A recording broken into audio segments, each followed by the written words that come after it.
হকের বাসায় চাঁদাবাজির ঘটনায় যে গ্রেফতারকৃত ব্যক্তি তিনি আসিফ মোহাম্মদ সজীব ভুঁইয়ার নাম বলছেন।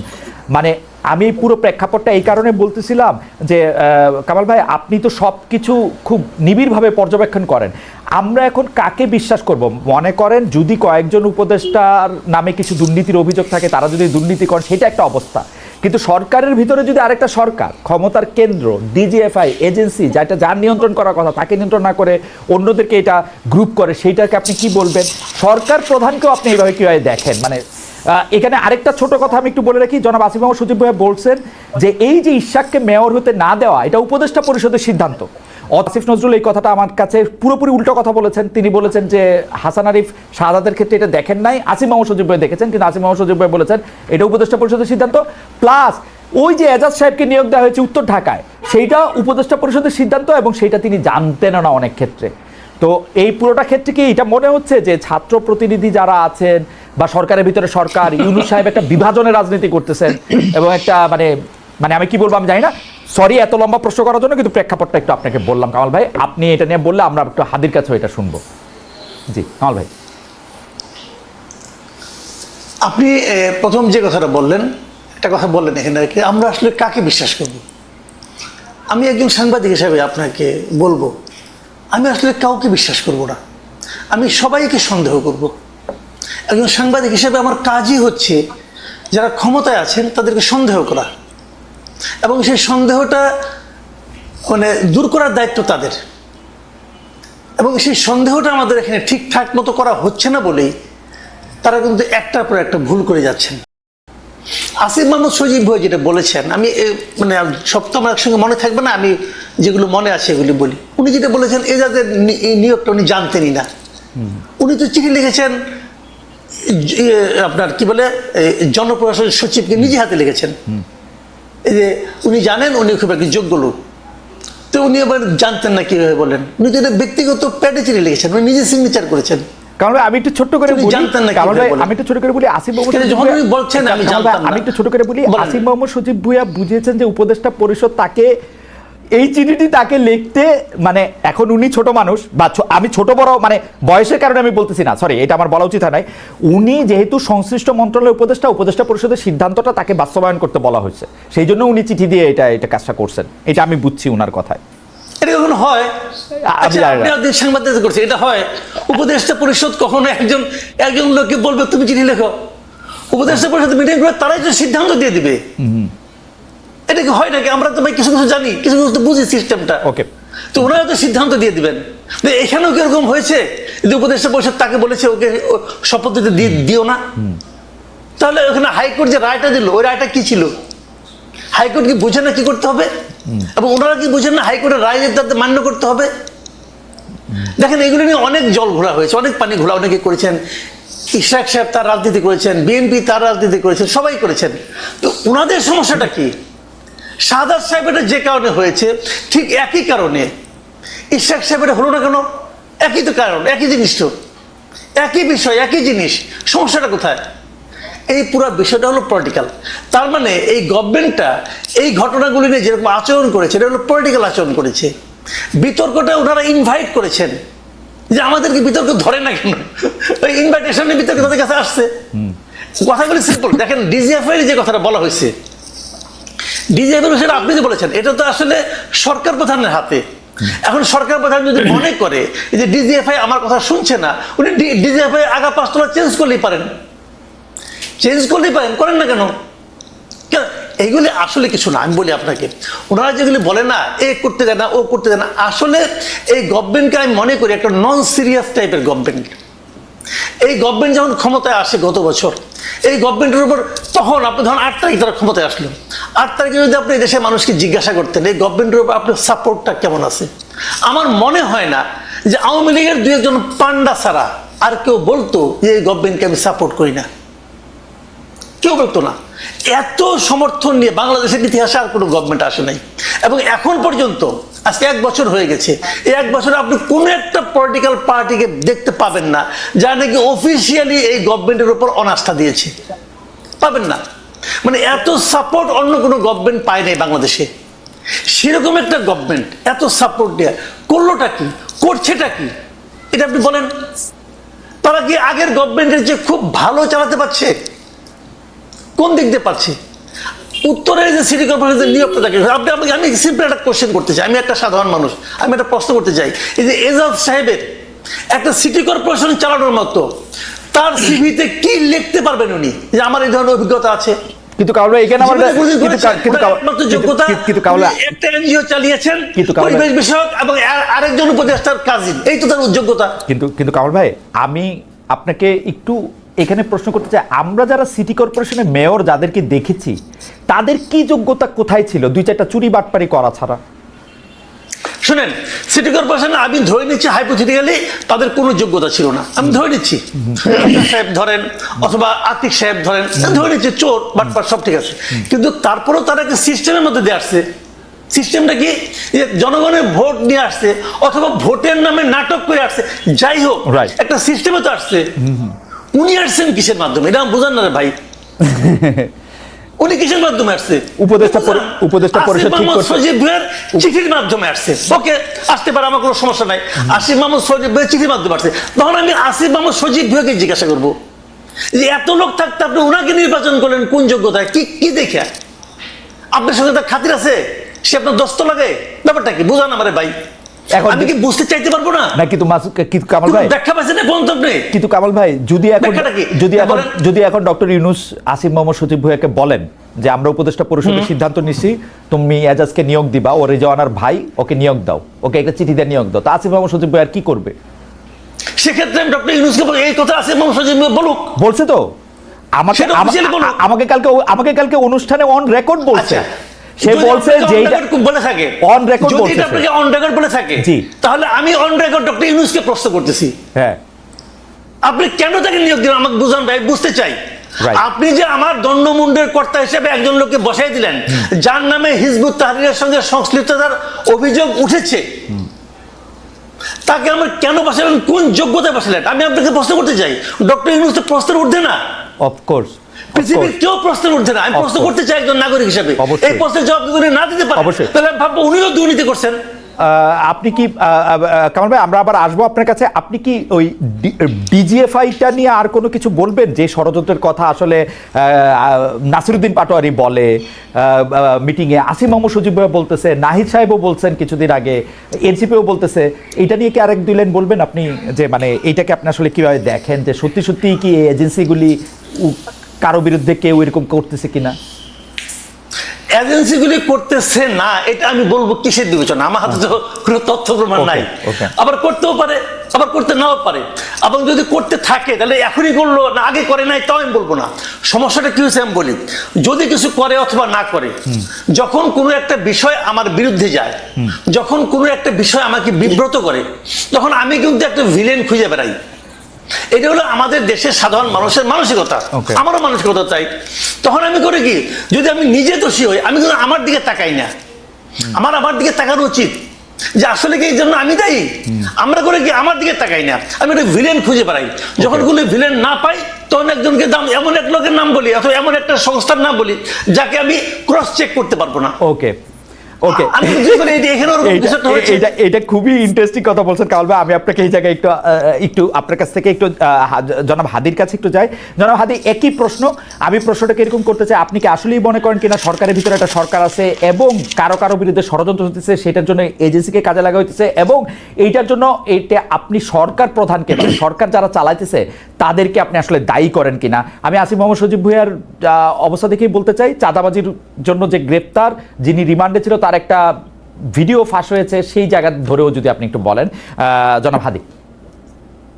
আসসালামু আলাইকুম, আর ঠিকানার দর্শকদেরকে শুভেচ্ছা। দেখেন, প্রথমত হলো আমাদের আলোচনাটা ওই যে উত্তরের সিটি কর্পোরেশনের মেয়র বা ওদিকে মোড় নিয়ে যাচ্ছিল। তো ব্যাপার হলো তাকে ডিফেন্ড করা বা কোনো কাজ আমাদের না। আমি শেষ থেকে একটু শুরু করি আপনার সাথে।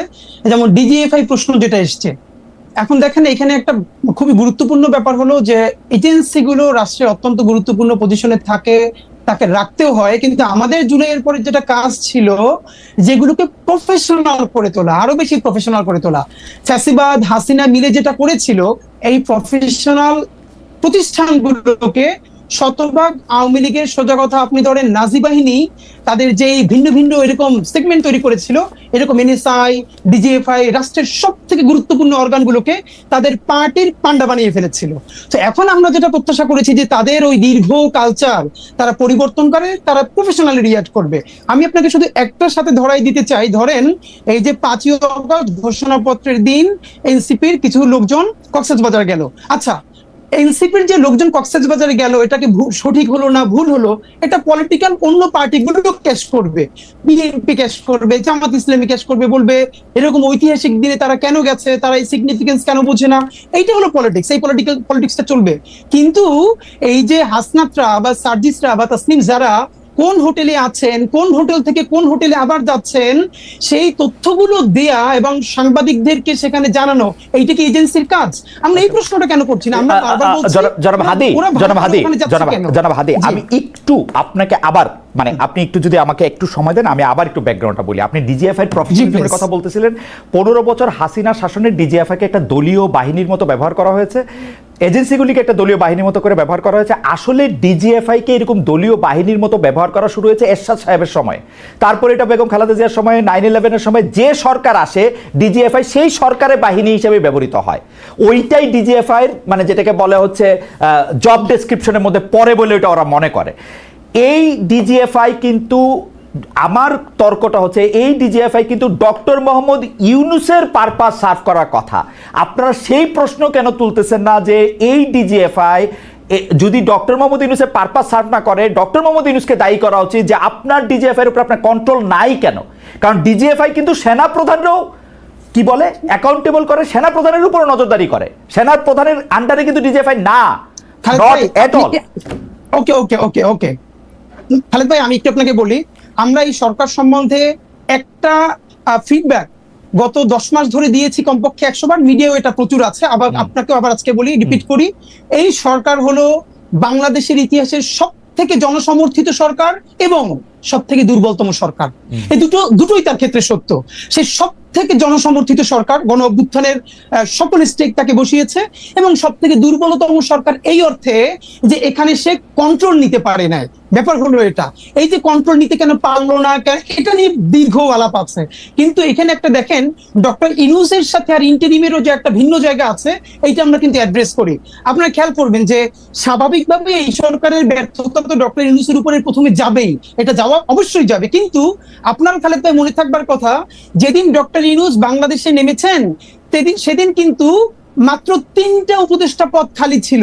এর মানে আগের সকল উপদেষ্টা পদ সব রেডি, ডক্টর ইউনূস আসার পরে আর মাত্র 3টে পদ খালি ছিল। তখন আমরা ডক্টর ইউনূসকে বলছি যে আপনি তাহলে এখানে কারা কারা উপদেষ্টা আছে, এখানে বিএনপির লোকজন আছে, এখানে জামাতের আছে, এখানে জাসদের আছে, সমস্ত ঘরানা থেকে আছে। এটাকে আপনি হিয়ারসে বলতেছেন নাকি প্রামাণিক সাপেক্ষে বলতেছেন? কারণ আমরা জানি ডক্টর মোহাম্মদ ইউনূস হাসপাতালের বেডে শুয়েও উপদেষ্টা পদ চেঞ্জ করেছেন। মানে আমরা তো, আর আমি ডক্টর ইউনূসের সাথে উনি প্রধান উপদেষ্টা হওয়ার পরে আমার কোনো কথা হয় নাই, কিন্তু আগের কথা মানে আমি জানি যে আপনি যে বলতেছেন উপদেষ্টা পদে নিয়ে নেওয়া হয়েছিল, তো সেই 3 উপদেষ্টা পদে কি ডক্টর মোহাম্মদ ইউনূস ওই স্বাস্থ্য উপদেষ্টা, তারপরে এই যে এদের নিয়োগ দিচ্ছেন, এই যে এনজিও আরো 2জন যে এনজিও তাদের নিয়োগ দিচ্ছেন? না, হতে পারে, মানে হতে পারে, কিন্তু আমরা হলো যেটা বাকিদের কে নিয়োগ দিছে? এই সমস্ত গণ অভ্যুত্থানের শক্তি সবাই মিলে দিচ্ছে, কারণ পলিটিক্যাল পার্টি সবাই বসছে, বিএনপি বসছে, জামাত বসছে, এবি পার্টি বসছে, ছাত্ররা বসছে। কিন্তু আমাদের তর্কটা ওই জায়গা না। আমরা ভাই আপনারা যেটা মূলত বলতে চাই, দেখেন এই যে মাসুদ ভাই এখন পর্যন্ত যেটা বললো, মুশকিলটা হইলো, যেমন আপনি আমার সরাসরি আমার একটা পরিচয় আছে যে আমি এই জুলাই বিপ্লবের বলি অথবা জুলাই গণ অভ্যুত্থানের বলি, এটার একটা শরীক। আমরা সবাই মিলে হাসিনাকে তাড়াইতে বাধ্য করছি, এর মানে এগুলো ব্যাপারে আমাদের কোনো গ্লানি নাই। কিন্তু মাসুদ ভাইয়ের ক্ষেত্রে যেটা ব্যাপার, মাসুদ ভাই দেখেন, আপনি যখন কথা বলছিলেন, আপনাকে তখন মাসুদ ভাই প্রথমে বলেছে একটা যে লীগের পান্ডা ছাড়া আর কেউ এটাকে অস্বীকার করবেন, এর মানে লীগকে তিনি প্রথমবার পান্ডা বললেন। এটা শুনে তো দর্শকরা খুশি হবে। একটু পরে যে কাজটা মাসুদ ভাই করেছেন, ওইটাই হলো বাংলাদেশের জন্য সামনে। জনাব হাদি, আপনি কি মাসুদ ভাইয়ের কথা বিশ্লেষণ করবেন? তাহলে আপনি মাসুদ ভাইয়ের কথা বিশ্লেষণ করেন। আমি আপনাকে স্মরণ করাই দেই যে মাসুদ ভাই লীগকে পান্ডাই প্রথমবার বলতেছেন না, দর্শককে খুশি করার জন্য বলতেছেন না, এবং গত 15 বছর ধরে অন্তত পক্ষে 50,000 বার তিনি এইসব কথা বলেছেন। আচ্ছা ভাই, তাহলে আমি আপনাকে মনে করাই দিই, মাসুদ ভাই যদি গত 15 বছর ধরে এটা বলে থাকে, এর সাথে আরেকটা সত্য হলো শাহবাগে যখন নিকৃষ্টতম মব হয়েছে বাংলাদেশের, এবং সেটাকে আমার দেশ যখন ভীষণ ভাবে ব্যানার হেডিং করে এক্সপোজ করছে যে শাহবাগে ফ্যাসিবাদের পদধ্বনি, তখন মাসুদ ভাইয়ের প্রোফাইলে এখনো আছে 10ই ফেব্রুয়ারি 2013 মাসুদ ভাই একটা স্ট্যাটাস দিছে আমার দেশের, সেইটার যে এইটার নাম যদি হয় সাংবাদিকতা তাহলে আমি লজ্জিত।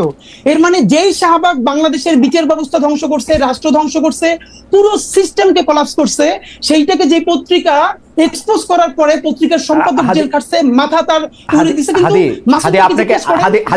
আপনাকে আমি আরেকটু মানে একটা সেন্টিমেন্টাল জার্নি করাই। আমার দেশ পত্রিকা কিন্তু শাহবাগের এই আন্দোলনকে সমর্থন করেছে। আপনি 2013 সালের 6 ফেব্রুয়ারি, 7 ফেব্রুয়ারি, 8 ফেব্রুয়ারি পত্রিকা দেখেন।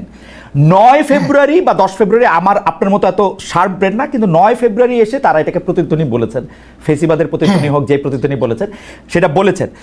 এখন ঘটনা হইতেছে যে আমরা সাংবাদিকতা ছাত্র ভাই, আমরা কোনো একটা পত্রিকার রিপোর্টে যখন একটা অবজেক্টিভ জায়গা থেকে যখন একটা সাবজেক্টিভ জায়গা নেওয়া হয়, আমরা আমাদের প্রাইভেট ওয়ালে মাসুদ ভাই জবাব মাসুদ ভাই দিবেন, মাসুদ ভাই আমার থেকে মানে আমি মাসুদ ভাই একদল করি এরকম ব্যাপারটা না, কিন্তু আমরা যখন কোনো কিছু সাবজেক্টিভ মানে এটা আমাদের ট্রেনিং ভাই, কোনো কিছু যখন অবজেক্টিভ জিনিসটা যখন সাবজেক্টিভ হইতে দেখি আমরা এটাকে প্রতিবাদ জানাবো। এবং আমরা কিন্তু প্রথম আলোর মন্তব্য প্রতিবেদনেরও প্রতিবাদ জানাতে দেখছি যখন এটা অবজেক্টিভিটির জায়গা থেকে সেটা সাবজেক্টিভিটিতে গেছে। একই খালেদ ভাই, এই আলাপটা হলো পলিটিক্যাল কারেক্টনেসের জায়গা। মাসুদ ভাই তো শুধু সাংবাদিক না, মাসুদ ভাই মূলত যেটা করে এটা অ্যাক্টিভিজমই করে, এটা তো সমস্যা না। পৃথিবীর বহু বড় সাংবাদিকরা প্যারালালি সাংবাদিক এবং অ্যাক্টিভিস্ট, কোনো সমস্যা নাই। কিন্তু সমস্যা হলো মাসুদ ভাই যখন এই যে শাহবাগের প্রতিধ্বনি যখন আমার দেশ বলে, এইটা যদি সাংবাদিকতা হয় তাহলে মাসুদ ভাই যখন লজ্জা পায়, সেই মাসুদ ভাই এইমাত্র যেটা করলো, সে লিগকে পান্ডা পইলে পরের লাইনে বলতেছে যে আগের সরকারের চেয়ে ভালো চালাতে পারছে, এই সরকারের হাজারটা সমস্যা আছে, আমরা বলবো এই সরকারের দায়ও বাংলাদেশের সকল জনগণের চেয়ে যা পারবে না।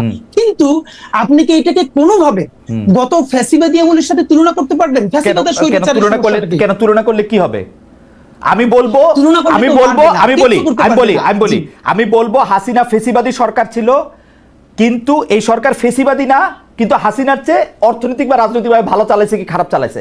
আমি যদি দেখি হাদি, আপনি আমাকে বলেন, কালকে আসিফ মাহমুদ সজীব ভুঁইয়া আমার অনুষ্ঠানে এসে বলছে যে এই সরকারের ভিতরে সরকার তার বিরুদ্ধে ষড়যন্ত্র করতেছে, এটাকে আমি কি বলবো? ভালো বলবো? আমি বলবো ও আইসা বলছে যে ডিজিএফআই তার জায়গা থেকে ছবি তুইলা এজেন্সি করে বিদেশে পাঠাইতেছে, আমি এটাকে ভালো বলবো এই সরকারকে? যখন আমি জানি যে ডিজিএফআই হচ্ছে, যখন আমি জানি যে ডিজিএফআই হচ্ছে ডক্টর মাহমুদ ইউনূসের আন্ডারে। খালেদ ভাই, এই সরকারের সবথেকে বেশি সমালোচনা ইনকিলাব মঞ্চের চেয়ে বেশি কেউ করে নাই, শব্দ ধরে ধরে, বাক্য ধরে ধরে গত একটা বছর। আপনি জাস্ট পত্রিকা দেখেন, আপনি মিডিয়া দেখেন, কিন্তু প্রবলেম হলো আপনি যখন ফ্রেমিংটা, আপনি যখন একটু আগে বললো না যে এই যে ভাই একটু আগে বললো যে আপনি যখন জিজ্ঞেস করলেন মাসুদ ভাইকে যে তাহলে এর আগের যে ওই যে বর্তমান উত্তরের মেয়র সে যোগ্য না, তাহলে আসলে যোগ্যতাটা কি? তখন ভাই বলল যে ধরে নিচ্ছি তারা চোর, মানে ধরেন খোকা ভাইয়ের কথা বলেছে, আদিক সাহেবের কথা বলেছে, এর মানে মাসুদ ভাই বলছেন ধরে নিচ্ছি চোর, এর মানে কি চোর ধরে নেওয়া লাগবে? তারা চোর না,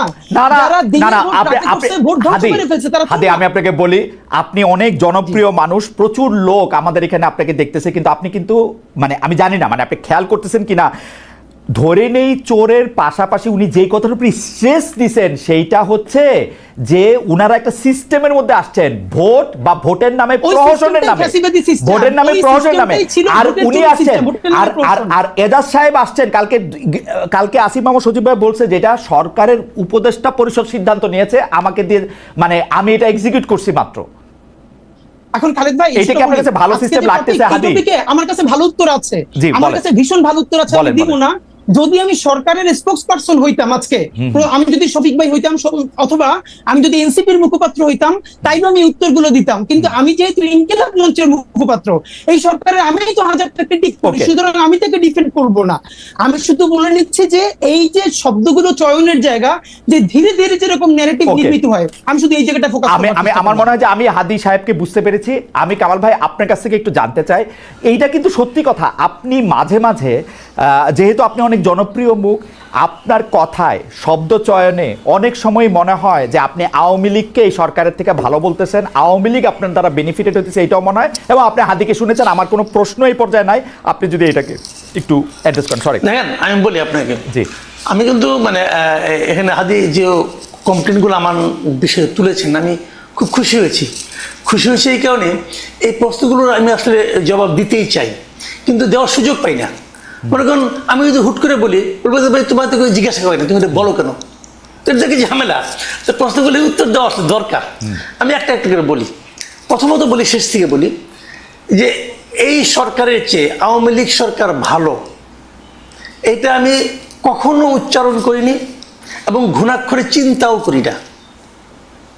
আমি চিন্তাও করি না, এটা আমার চিন্তার বাইরে। কারণ এই সরকার খারাপ কিছু করলে আমরা বলতে পারতেছি। আমি ডক্টর ইউনূসের কোনো একটা কাজ পছন্দ না হলে আমরা বলতে পারতেছি। হাসিনা সরকারের সময় আমরা সরাসরি বলতে পারতাম না, আমিও বলতে পারতাম না, আমি অনেক কিছু বলছি। আমি হাসিনা গভর্নমেন্টের বিরুদ্ধে, তার কর্মকাণ্ডের বিরুদ্ধে, বিভিন্ন কাজের বিরুদ্ধে অনেক কিছু বলছি, কিন্তু এখন যেভাবে সরাসরি বলি, এতটা সরাসরি বলতে পারতাম না।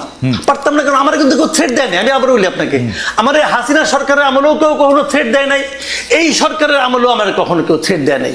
আমি বলেন যে দেয় না, আমাকে বলে হাসিনা সরকার আমলে থ্রেট দেয় নাই, তার মানে তুমি তলে তলে আওয়ামী লীগ আসিলা, তাহলে তো এই সরকারের আমলে তো আমার কেউ থ্রেট দেয় নাই, তাহলে আমি তলে তলে এর সঙ্গে আসি না রে কামাল ভাই।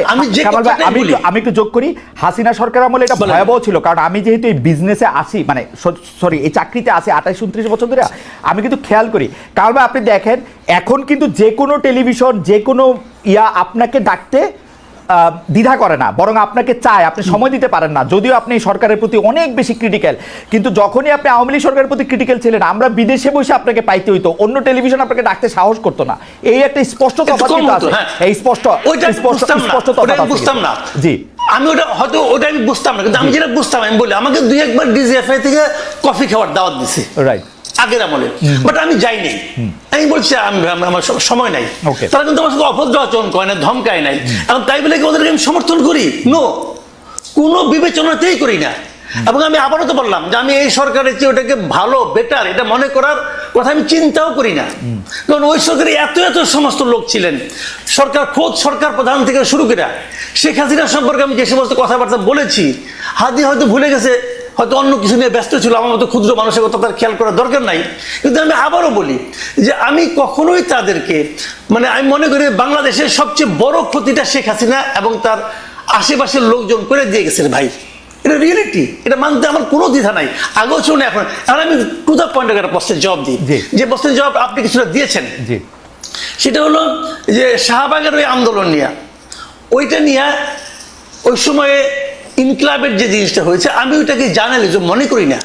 না, ইয়াতে আমার দেশ পত্রিকায় আমি মনে করি, আমার দেশ, সরি ইনকলাব আমার দেশের, ওটাকে আমি জার্নালিজম এখনো মনে করি না।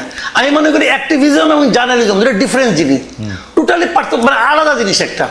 উনি যেটা করেছেন, মাহমুদুর রহমান সাহেব, উনি আসলে সাংবাদিক না তো ভাই, এটা বলে লাভ নাই। আমার একটা প্রশ্ন আছে, কারণ ভাই আপনি আমার দেশের মাহমুদুর রহমান সাহেবের জার্নালিজমকে জার্নালিজম মনে করলেন না, কিন্তু 10 বছর ধরে আমাদের অন্যান্য পত্রপত্রিকা বা সাংবাদিকরা যা করছে তা কি জার্নালিজম ছিল? তারে কি আপনি এত কঠিনভাবে আক্রমণ করছেন, নাম ধরে বলছেন যে ইস্যু আসে নাই?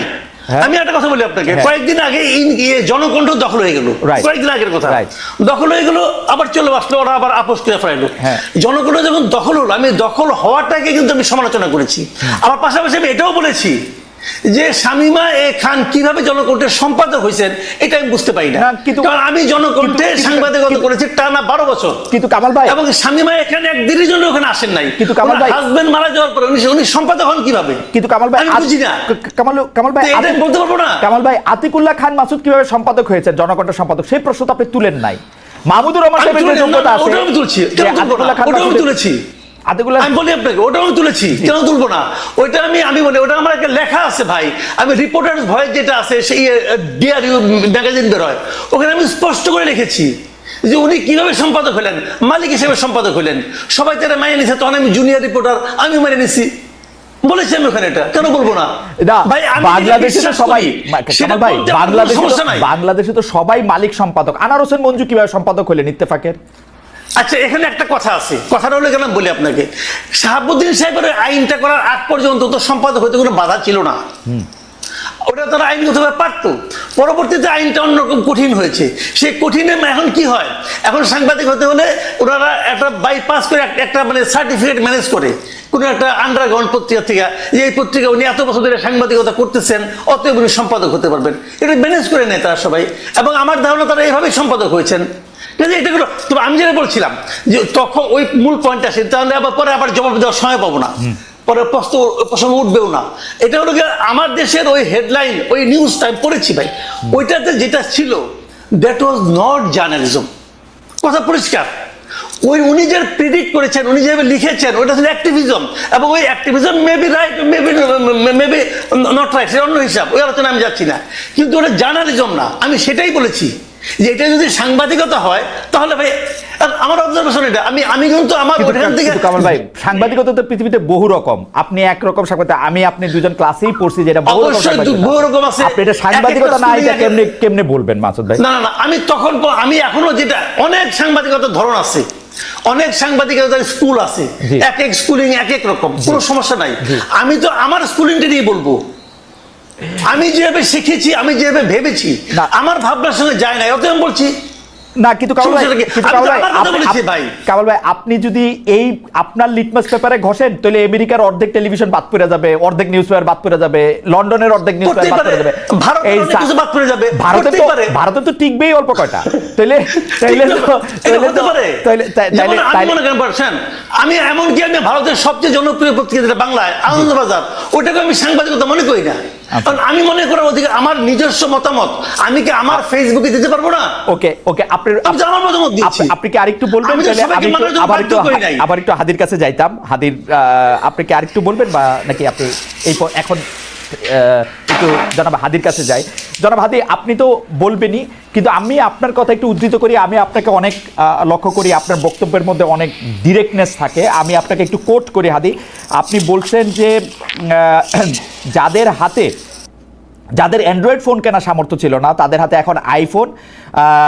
এটা কাদের উদ্দেশ্যে দিয়েছেন? মানে এটা কি, মানে এই বক্তব্যকে এনসিপির কারো গায়ে লাগতে পারে? মানে প্রায় একই সময় জনাব মাহফুজ আলমও একটা স্ট্যাটাস দিয়েছিলেন, পরে যেটা আবার তিনি কারেক্ট করেছেন যে কেউ যখন একা, মানে তিনি ইঙ্গিত করেছিলেন নতুন একটি রাজনৈতিক দল যদি দেখে যে এর মধ্যে অনেকেই দুর্নীতির সাথে জড়িত, একজন যদি না করে, তাহলে এইটা কি আপনি একটু বলবেন? এই আর্থিক অভিযোগ, আন্দোলনের বিভিন্ন ধরনের সমন্বয়ক বা সদস্যদের বিরুদ্ধে অনেক আর্থিক অভিযোগ যে রয়েছে, সেটা সম্পর্কে আপনার অবজারভেশনটাকে একটু আপনি বলবেন। যেহেতু ইনকিলাব মঞ্চ, আমি বলছি ভাই, বলছি ইনকিলাব মঞ্চ মানুষের কাছে, জি হ্যাঁ, শিওর। এইটা আমি যেই প্রোগ্রামে বলেছিলাম যে যাদের হাতে অ্যান্ড্রয়েড ফোন মানে থাকতে কষ্ট হয়েছে, এখন আইফোন টি শার্ট দামি, এই মঞ্চে দুইজন উপদেষ্টাও ছিলেন। কিন্তু প্রোগ্রামটা ছিল মূলত ওসমানী স্মৃতি মিলনায়তনে প্রায় 1000-এর মতো বাংলাদেশের জুলাই আহত যোদ্ধা, যাদের একদম অনেকের চোখ নাই, হাত নাই, দেখলেই বুঝে যায় সারা দেশ থেকে ওনারা এসেছিলেন। তো স্বাভাবিকভাবে এখানে অনেকে আমন্ত্রিত ছিলেন সব রাজনৈতিক দল থেকে, কিন্তু এখানে বক্তৃতার স্পিরিটটা ছিল যে বিএনপি বলি, জামাত ইসলামী বলি, অপরাপর অন্যান্য দল বলি, তাদের ব্যাপারে যে বিভিন্ন অভিযোগ, এই অভিযোগগুলো মানুষ মানে নতুন না বলেই মানুষ একটা গণ অভ্যুত্থানের মুখদেরকে পছন্দ করেছে। এখন ধরেন বাংলাদেশের সমস্যাটা হলো গণ অভ্যুত্থানের একমাত্র মুখ মনে করা হয় এনসিপি কে। না রে ভাই, এনসিপি ছাড়াও যারা এনসিপি তে যোগ দেয় নেয়, এরকম আরো অনেকগুলো স্টেক হোল্ডার আছে যারা পলিটিক্স করতেছে না, সরাসরি পার্টিতে জয়েন করে না, কিন্তু গণ অভ্যুত্থানের বিশাল শক্তি। তো আমরা যেটা স্পষ্ট করে বলি যে যেই ছেলেটা, যেই মেয়েটা আন্দোলনের প্রধান মুখ ছিল বা ছোট করেও ছিল, তাদের যদি ছোট নৈতিক পদস্খলন ঘটে, এটা আমাদের রক্তক্ষরণ হয়। এর কারণ হলে মানে কি, আমরা এটা বলেছি বিএনপি চাঁদাবাজি করতে পারবে, জামাত করতে পারবে, বা অন্যান্যরা করলে সমস্যা নাই, তোমরা করলে সমস্যা না, এটা আমরা স্পেসিফিকলি শুধু এনসিপি কেও বলি নাই। আমরা বলেছি যে মুখগুলোর দিকে তাকিয়ে বাংলাদেশে, ভাই আমি এখন আপনার সাথে যেখানে শো করছি, এই সামনের রাস্তায় আমি 8-এর বাচ্চার জানাজা পড়েছি, এই জুলাইয়ের সময় 8-এর বাচ্চার জানাজা পড়েছি। তো বাবা মা ভাই বোন মিলে, পরিবার নিয়ে যারা রাজপথে নেমেছে বুলেটের সামনে, এই মুখগুলোর জন্য, এই মুখগুলো যদি কোনোভাবে সামান্য নৈতিক পদস্খলন ঘটে, মানুষের হৃদয়ে রক্তক্ষরণ হয়। সুতরাং আমার জুলাইয়ের আহত ভাইদেরকে অ্যাড্রেস করে বলেছি, ইনক্লুডিং মি, আমাকেও বলেছি যে আমরা কোনোভাবে করাপ্টেড হতে পারবো না, তাতে বিএনপি হোক, জামাত ইসলামী হোক, যে যা হোক, ইভেন যদি এনসিপি হোক, করাপ্টেড হতে পারবো না, এটা তো একটা পায়াস উইশ। কিন্তু আপনি তো অলরেডি করাপশনের একটা এলিগেশন দিছেন। কারণ অ্যান্ড্রয়েড ফোনের দাম আমরা গড়ে ধরে দিতে পারি 20-25 হাজার টাকা, আইফোনের দাম হচ্ছে 2-2.5 লাখ টাকা, 1.5 লাখ টাকা এক এক হিসাবে। আপনি তো অলরেডি একটা এলিগেশন দিছেন যে আইফোন গণমাধ্যমের মালিক হয়ে গেছে, এটা আপনি কাদের দিছেন?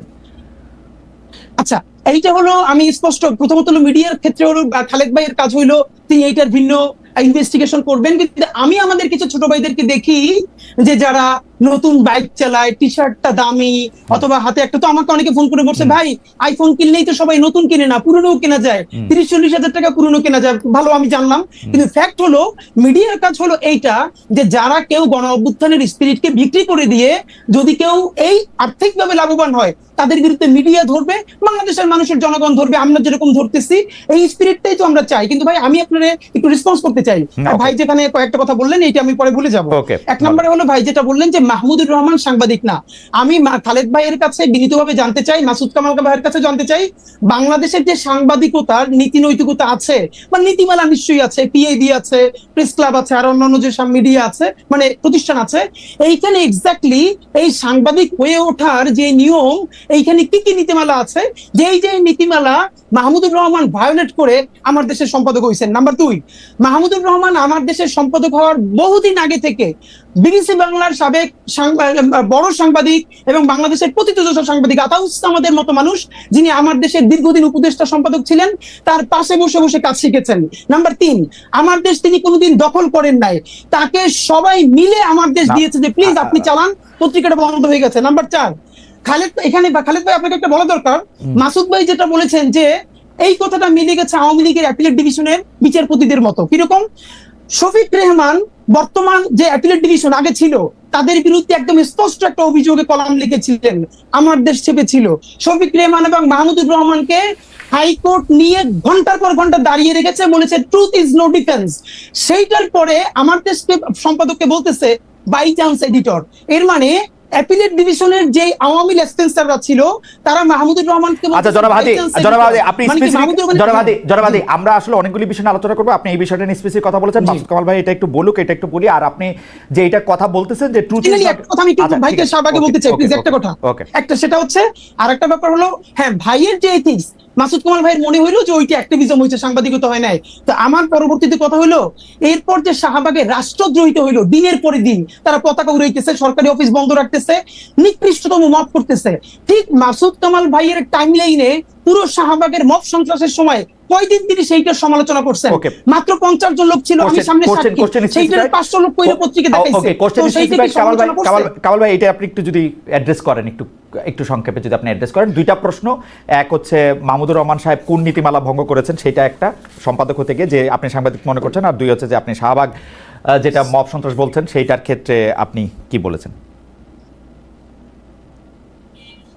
মানে বিষয়টা হলো কি, উনি একজন সিনিয়র মানুষ, উনি আগে সরকারের আমলে মানে বিএনপি গভর্নমেন্টের আমলে উপদেষ্টাও ছিলেন, কিন্তু জ্বালানি বিষয়ে উপদেষ্টা ছিলেন।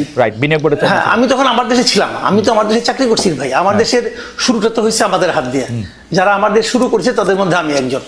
আমার দেশে আমি 3 বছরের উপরে চাকরি করেছি। আমি চলে যাওয়ার পর এখানে জামাতের কিছু মালিকানা ঢুকলো এবং তারপর আমার দেশে মাহমুদুর রহমান সাহেব আসতেন। আতাউস সামাদ স্যার, উনি আমার টিচার এবং ওনার সঙ্গে বসে আমিও কাজ করেছি, কাজে এটা নিয়ে কোনো আপত্তি নাই। বাট একটা জিনিস হলো কি, আমার দেশের সম্পাদক হওয়ার আগ পর্যন্ত আমি জানতাম না যে মাহমুদুর রহমান সাহেব সাংবাদিকতা করেছেন।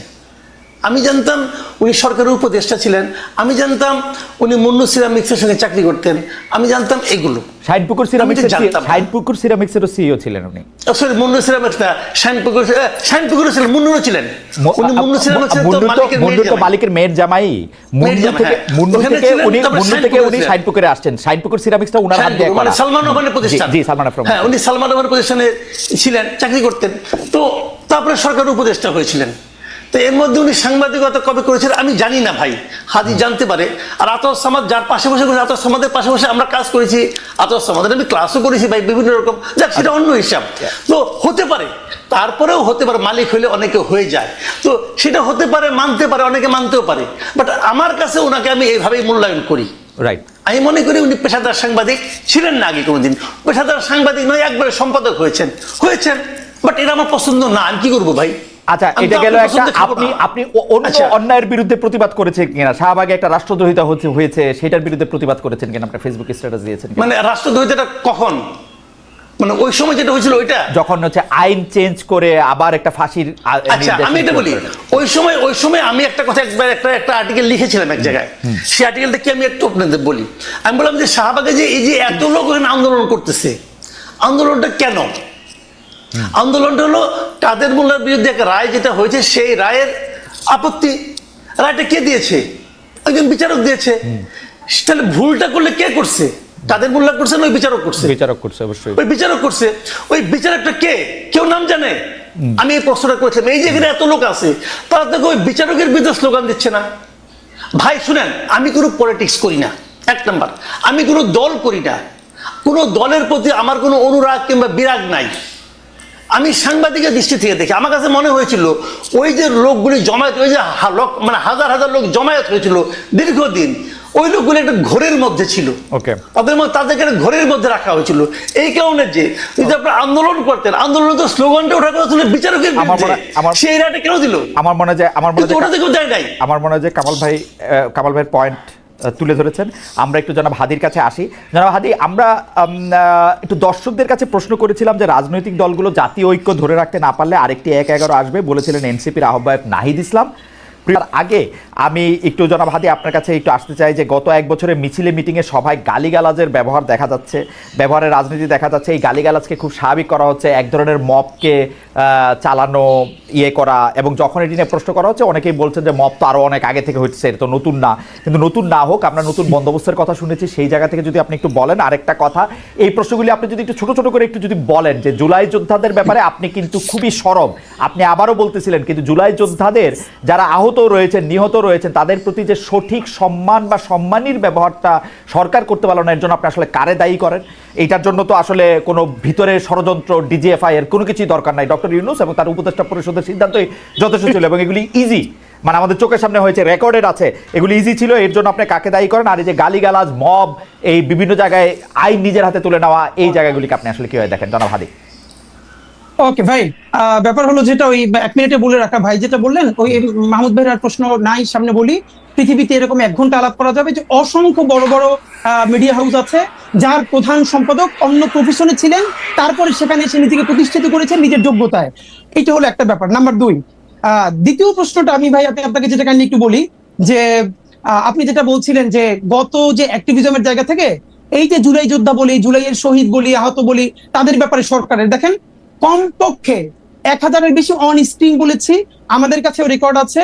এই সরকারের এখন পর্যন্ত সব থেকে যে বড় ব্যর্থতা, যেই গণ অভ্যুত্থানের স্পিরিট, যেই শহীদদের রক্তের মধ্য দিয়ে তার ম্যান্ডেট হয়েছে, সে তাদের প্রতি সুবিচার করতে পারে নাই। প্রথমত কি পারে নাই, এই যে এতগুলো শহীদ আপনি খেয়াল করেন, এখন পর্যন্ত কি আপনি বলতে পারবেন সেন্ট্রাল ডেটাবেজে ঢুকে প্রত্যেক শহীদের বাড়ি কোথায়, তার অবস্থা কি, তাকে কিভাবে পুনর্বাসিত করা হয়েছে, এর কি ন্যাশনাল একটা ডেটাবেজ?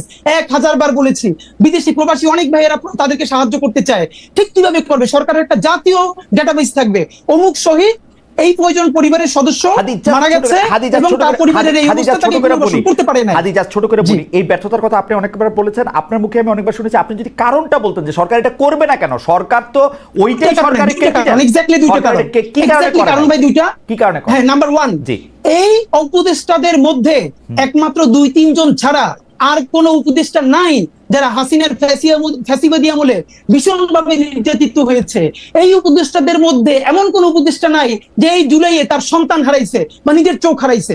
একমাত্র প্রফেসর ইউনূস 10 তলা হাসিনা বাবাইছে তারে, এই কয়েকটা কষ্ট তার আছে। আদিলুর রহমান শুক্রবাই জেল খেটেছেন। এছাড়াও একজনের বিরুদ্ধে ভিন্ন ভিন্ন, বন্যা আপা, রেজনা চৌধুরী আপা, ওনার হাজবেন্ডকে গুম করা হয়েছিল। এছাড়া বিভিন্ন এম্বাসি থেকে, বিভিন্ন পলিটিক্যাল স্টেক থেকে, যেভাবে হোক, এটা তো আমাদের কালেকটিভ ব্যর্থতা। আমরা বিপ্লবী জুলাইতে চোখের সামনে একটা ছেলে মারা গেছে, চোখের সামনে একটা ছেলে চোখে গুলি খায় বেডে কাটাইতেছে, এইটাতে সরকারের পক্ষ থেকে টাকা বা অন্য ব্যবস্থা নেওয়ার জন্য আমাকে নির্যাতিত হইতে হবে কেন? আমি তো সাধারণ মানুষ হিসাবে, সন্তান আহত হইলে, হ্যাঁ, সন্তান আহত, সাধারণ মানুষ হিসেবেই তার পাশে গিয়ে দাঁড়াবো। মানে এটা তো কোনো যুক্তি, মানে এটা তো এইটা তো আপনি দাঁড়াবেন ভাই। এখন আমি আপনার একটা পরামর্শ দিয়ে রাখি জি। খালিদ ভাই, জি। আমি আপনার একটা পরামর্শ দিয়ে রাখি, আপনার যদি সম্ভব হয় হ্যাঁ। আপনি স্বাস্থ্য উপদেষ্টার সাথে একদিন একটা শো করেন। হ্যাঁ। আমরা হাজারবার বলেছি স্বাস্থ্য উপদেষ্টা উনি ভদ্রমহিলা, লোক ভালো, হ্যাঁ। উনি নিজে অসুস্থ, ওনার ডায়াবেটিসের ইনে লাগে 2 ঘন্টা পর পর, উনি কিভাবে না জাতীয় না, এটা পতাকা স্বাস্থ্য দেন? উপদেষ্টা তো এই নিয়ে হাজার কিন্তু তর্ক আছে। হাদি জনাব হাদি, আমার একটা কৌতূহল আছে, স্বাস্থ্য উপদেষ্টা বলে তো কিছু এক্সিস্ট করে না। স্বাস্থ্য উপদেষ্টা হচ্ছে ডক্টর মোহাম্মদ ইউনূস। না, নাই তো, সেই দেশে আপনারা স্বাস্থ্য আপনারা উপদেষ্টা স্বাস্থ্য নাই। উপদেষ্টার ভিতরে 100টা কথা বলেন, ডক্টর মোহাম্মদ ইউনূসের বিরুদ্ধে কথা বলেন না কেন? কারণটা কি? কেন বলি নাই? শোনেন, কেন বলি না? ডক্টর ইউনূসের বিরুদ্ধে ফাইনালি এই জন্য বলি না যে ডক্টর ইউনূস হলেন, এখন দেখেন দুইটা ক্যারেক্টার। এই ডক্টর ইউনূস পলিটিক্যাল পার্টি খুলেছিলেন, একদম 100% ফেল করছে। কিন্তু এই জুলাইয়ের পরে উনি যখন জুলাইয়ের জবানে, শহীদ পরিবারের জবানে কথা বলতে শুরু করলেন, তখন মানুষ ওনাকে বিশ্বাস করতে শুরু করলো। এখন পর্যন্ত খালেদ ভাই, আমরা যেহেতু অ্যাক্টিভিজম করি, রাস্তায় প্রচুর থাকি, আমরা বিভিন্ন শ্রেণী পেশার মানুষের সাথে কথা বলবার চেষ্টা করি, তাদের এখন পর্যন্ত অনেকের মূল্যায়ন এটা। এই ইন্টারিমের অনেক সমস্যা আছে, কিন্তু এখন পর্যন্ত তারা ইউনূসকে ট্রাস্ট করতে চায় ঠিক কেন? ওই কারণে যে তিনি কেন? জুলাইয়ের জন্য কিছু করতে কেন চান। কেন হ্যাঁ, মানে দুইটা এটা কারণ। প্রথম কারণ, একদম তিনি হাদি artificial হাদি কিছু বলেন একদম না। একদম আওয়ামী বয়ান হইলো। আমি যখন আওয়ামী মন্ত্রীদের চাইপা ধরতাম, ওরা বলতো যে হ্যাঁ আমরা খারাপ, খালি হাসিনা ভালো। হ্যাঁ। একই সিম্পটম তোরে ভাই। Okay. মজার ব্যাপার বলি খালিদ ভাই, এইটা যদি আওয়ামী বয়ান হয় তাইলে ইউনূসের কেউ গাইলেইলে সে গুম হয়ে যাওয়ার কথা। আপনি আর মাসুদ ভাই মিলা একটা মাইক নিয়ে এখন ডক্টর ইউনূস এখানে গাইলেন, দেখেন আপনারা কেউ গুম করে কিনা। না না না, হাসিনারা বলে আমরা এগুলি বলছি। দাঁড়ান দাঁড়ান হাদি, আমি আপনাদের বলি, হাসিনারা বলে আমরা এগুলি হাসিনা শেখ হাসিনা নিয়ে বলছি। আমি আপনাদের ঘটনাটা বলি। আমি ছোট হোক বড় হোক, আমি বলি ছোট হোক বড় হোক, আমি প্রতিষ্ঠান চালাইছি। আমি যেইটা চাবো সেইটাই হবে প্রতিষ্ঠানে। ডক্টর মোহাম্মদ ইউনূস যদি চাইতো জুলাই যোদ্ধারা সবার আগে হচ্ছে সবকিছু জুলাই যোদ্ধাদের ঠিক হবে, ওইটাই হইতো। খালিদ ভাই, এইটা আপনি কোন প্রতিষ্ঠানের কথা বলছেন জানেন? যেই প্রতিষ্ঠানটা ফাংশনাল, 17 বছর বয়সে যেই দেশটা ভাঙা হইছে, সেইটা সারতে তো মিনিমাম আপনার কতদিন লাগবে? তো এইখানে কোন প্রতিষ্ঠান এখন আমাদের সমস্যাটা কি জানেন? আমাদের সমস্যা হলো আমরা এই গোপালে কথা বললে মানুষ মনে করবে আমরা সরকারের পক্ষেই কথা বলতেছি, কিন্তু বলতেছেন এই তো সরকারের বলতেছেন তো একটা হাদি, পয়সা- সরকারের পক্ষে না। আপনারা কেন জানি খালি ডক্টর মোহাম্মদ ইউনূস একদম হাসিনা সিম্পটম, খালি হাসিনা ভালো আচ্ছা। সবাই খারাপ। আপনি জানেন আমি দায়িত্ব লয়ে করতেছি। প্রধানমন্ত্রী কার্যালয়, সেই সময়কার প্রধানমন্ত্রী কার্যালয় খুশি হইতো মন্ত্রীদের বিরুদ্ধে দুর্নীতি রিপোর্ট হইলে, বিকজ তাদেরকে খালিদ ভাই, কন্ট্রোল করা আমি যেত। আপনার দুইটা বলি খালিদ ভাই, আমি আপনার বলি, আপনার মনে আছে কিনা, আপনার মনে করাই দিয়ে আপনি শেখ হাসিনারে প্রশ্ন করতেছিলেন গণভবনের একটা সংবাদ 2015 সালে, আমার মনে তো আছে। আপনি শুধু বলছিলেন যে 2015 সালে। মাননীয় প্রধানমন্ত্রী আমরা স্বাধীনভাবে করতে পারবো কিনা, সেই মিডিয়া কাজ করতে পারবে 2015 কিনা। সালে, জি, মনে আছে। তারপর আপনাকে 15 সালে আপনাকে সে যেভাবে উত্তর দিছে, খালেদ মহিউদ্দিনের যা চরিত্র, যেরকম ছাইমেইকে ধরা, আপনি এইটা ইউনূসকে পারবেন, ইউনূসের সবাই না না, ইউনূসকে পারা যায় না। আমি বলি হাসিনাকেও পারা যায় না, ইউনূসকেও পারা যায় না। আমি বলি হাসিনাকেও পারা যায় না, ইউনূসকেও পারা যায় না। আমি দায়িত্ব নিয়ে বলি, দাঁড়ান এই প্রশ্নটা আমি বলি। বলি প্রধানমন্ত্রী সংবাদ সম্মেলনে ওই প্রশ্ন আমি ওইবারই প্রথমবার করি নাই, টিভি অনেকবার গেছে, তারও আগে আমি করছি। কিন্তু প্রধানমন্ত্রীর প্রশ্নটা করার পরে প্রধানমন্ত্রী যেভাবে আমাকে উত্তর দিছে, সেই সময়কার প্রধানমন্ত্রী, তারপর থেকে আমার কোনো সম্পূরক প্রশ্ন করার জায়গা ছিল না। দ্যাট ওয়াজ আ সংবাদ সম্মেলন ফর 30 আদার পিপল। ঠিক আছে, ডক্টর মোহাম্মদ ইউনূস এই সেপ্টেম্বরে, আমার কথা শেষ করতে দেন। এই সেপ্টেম্বরে কিন্তু উনি এখানে আসছে জাতিসংঘের মধ্যে নিয়ে, উনি সবারে দাওয়াত দিছে, আমার ছাড়া। কিন্তু তাই মজার ব্যাপার বলি, এইটা আপনার অবশ্যই পাবলিক, এই যে আজকে আপনি বললেন আমরা জানলাম, আমাদেরকে সরকারের তরফ থেকে এক জায়গা থেকে আমরা প্রশ্ন করছি খালেদ মহিউদ্দিনের মতো ক্যারেক্টার কেন বাংলাদেশে জুলাই গণ অভ্যুত্থানের পরে তাকে কাজে লাগানো হইলো না। আমাদেরকে বলা হয়েছে খালেদ মহিউদ্দিন ভাইকে 2 বার সরকার থেকে, একবার বিটিভির দায়িত্ব নিয়ে আরো একটা বড় পদে বলছে, প্লিজ আপনি এই রাষ্ট্রকে গড়ে তুলতে সাহায্য করেন। খালেদ মহিউদ্দিন ভাই রেসপন্স করেন নাই। আমাদের সেক্রেটারিয়াল জব করব না রে ভাই হাদি, আমি কোন সেক্রেটারিয়াল জব, মিনিস্ট্রিয়াল জব আমি করব না। তো আমি বাংলাদেশে সেক্রেটারিয়াল জব, কোন মিনিস্ট্রিয়াল জব করব না। আমি বিটিভির দায়িত্ব নিতে আমাকে অফার করা হয়েছিল, আমি বলি বিটিভির দায়িত্ব নিতে আমাকে অফার করা হয়েছিল। আমি শর্ত দিছিলাম বিটিভির প্রোভাইসও ঠিক করেন, আমি তথ্য উপদেষ্টা বা তথ্যমন্ত্রীকে আমি এটা রিপোর্ট করব না। তারা এটাতে রাজি হয় নাই, তারা বলছে আপনি আইসা আস্তে আস্তে করেন। আমি আস্তে আস্তে করার মধ্যে আমি নাই। ফাইন, এটা আমরা জানলাম। কিন্তু খালেদ ভাই, আপনার মানে আমরা ওই ভালোবাসার জায়গা থেকে বলি, আমরা তো প্রত্যাশা করছিলাম যে আপনি জার্মান থেকে যেরকম ইউএসএ গেলেন, আপনি জার্মান থেকে এই জুলাইয়ের পরে একবার কিন্তু বাংলাদেশে আপনার খালেক ভাই দেখি নাই। আপনি আসলে হয়তো কি জানেন, আপনি অনেক মেকানিজমের সাথে কথা বললে, শহীদ পরিবারগুলোর সাথে কথা বললে, না, তাহলে আপনি আরো যেটা ফিল হাদি, করতেন, এটা হাদি, ইউনুস হাদি, ভাই হাদি, করে যাবে আমি না, আমি খালেক বলি ভাই। আমার দিকে আলাপটা করলে কি মানে আলাপটা আমি আর আপনি আলাদা আলাপ করবো না। আপনি খালি আমাকে এই কথা বলেন, আমি সরাসরি প্রশ্নটা করি, এটা আমি কামাল ভাইয়ের কাছ থেকেও Okay. আসলে একটু জানতে চাইবো, কারণ আপনার কাছ থেকেই আমরা এগুলি সবচেয়ে বেশি শুনি। কারণ যারা আগে জুলাই নিয়ে কথা বলছে তাদের অনেকেই ছাড়ান দিছে, রিটায়ার্ড করছে, আপনি রিটায়ার্ড করেন নাই, আপনি মাঠে আছেন, আপনি কথা বলতেছেন। সেই জায়গার থেকে, সেই রেসপেক্ট থেকে আমি আপনার একটা ছোট্ট বিষয় জানতে চাইতেছি। মাত্র 1000 জন রে, যেখানে আমরা 8 লাখ কোটি টাকার বাজেট করি, মাত্র 1000 জন শহীদ, 1000 জন চরমভাবে আহত, এই 2000 জনকে ভরণ পোষণ করা, তাদের একটা খুশি করা, মানে আমি খুশি শব্দটা বলবো না, মানে তাদের খেয়াল করা, এটা তো এত বড় জটিল কাজ না। এটা কেন করা যেতেছে না? এইটা ডক্টর মোহাম্মদ ইউনূসকে আপনি প্রথম কেন এর জন্য আপনি অভিযুক্ত করতেছেন না, এটা আমাকে একটু সারপ্রাইজ করতেছে। মানে আর কাউরে এখানে অভিযোগ করার দরকার নাই তো, আমি বুঝি না। খালেদ ভাই জি, এই একই আপনি যেটা বলছেন না, এই দাবিতে ইনকিলাব মঞ্চ একদিন অনশন করছে যমুনার সামনে। ঠিকানা আমার নিজে ব্রিফিং দিচ্ছে, তখন ঠিকানা থেকে গিয়ে বলছে ভাই খালেদ ভাই টিভি থেকে আসছি, এবং প্রধান উপদেষ্টাকে বলছি এই যে কালেকটিভ ব্যর্থতা, এই ব্যর্থতার ইমাম হলেন আপনি। মাত্র 1000 হোক 1500 হোক, যে শহীদ পরিবারের পুনর্বাসন করতে পারেন নাই, আহতদেরকে সর্বোচ্চ চিকিৎসার জন্য ডেটাবেস তৈরি করতে পারেন নাই, এর সমস্ত ব্যর্থতা এই সরকারের। আর এই সরকারের ইমাম হিসেবে সমস্ত ব্যর্থতা আপনার। আপনি কোন যত সুন্দর করে কথা বললেন, এটা দিয়ে কাভারি হবে না। এই দাবিতে ইনকিলাব মঞ্চ সকাল থেকে সন্ধ্যা পর্যন্ত যমুনার সামনে অনশন করেছে। তারপরে তার একান্ত সচিব আইসা আমাদের কাছ থেকে স্মারকলিপি নিছে যে অতি দ্রুত তারা এটার ব্যাপারে ব্যবস্থা নিবে। এরপরও নেয় নাই। এখন কোন ভাষায় বললে, কেমনে হাত ধরলে, কেমনে পা ধরলে এই কাজটা হবে, এটা আমরা জানি না। এবং ডক্টর ইউনূস যদি আমাদেরকে বলেন যে এইভাবে বললে উনি কাজটা করবেন, তাও আমরা করতে রাজি, কিন্তু উনি বলতেছেন না। আপনারা কি বলেন ওনারে? উনি তো আমার বাপের চেয়ে 20 বছর বয়স। এই গত প্রেস ব্রিফিং যেটা করেছি, সেইখানে ওনারে যা বলছি, আমার মনে হয় উনি সারা জীবন এইটা শুনেন নাই। আমরা কি চাই, ওনাকে দিয়ে অন্তত ন্যূনতম সেই কেসটা হোক যেটা পলিটিক্যাল পার্টি চাইতেছে না। ওনার এই জন্য এক হাত ধরে রেখে আর এক হাত ধরে গাইলে ভাই, যে ন্যূনতম সংস্কারটা ওনার মাধ্যমে হোক, ওনার আন্তর্জাতিক এই স্বীকৃতির মধ্যে দিয়া, আর তো কিছু না ভাই। উনি তো আমার দাদা খালু ফুফা না। ইনকিলাব মঞ্চ আজ পর্যন্ত এই সরকারের কোনো একটা পয়সা তো দূরের কথা, প্রোগ্রামে পর্যন্ত উপস্থিত হয় না। এই যে ঘোষণাপত্রের প্রোগ্রাম গেছে, ইনকিলাব মঞ্চের মুখপাত্র হিসেবে আমি ভিতরে দাওয়াত পাইছি, অনার, কিন্তু ভিতরে যাই নাই। আমি আমার ভাই বোনদেরকে নিয়ে রাস্তায় ভিজে ভিজে দাঁড়াই শুনছি, ভিতরে যাওয়াটা প্রয়োজন মনে করি নাই। কিন্তু ওনাকে চূড়ান্ত ভাবে শেষ পর্যন্ত কি ধরে রাখতে চাই কেন?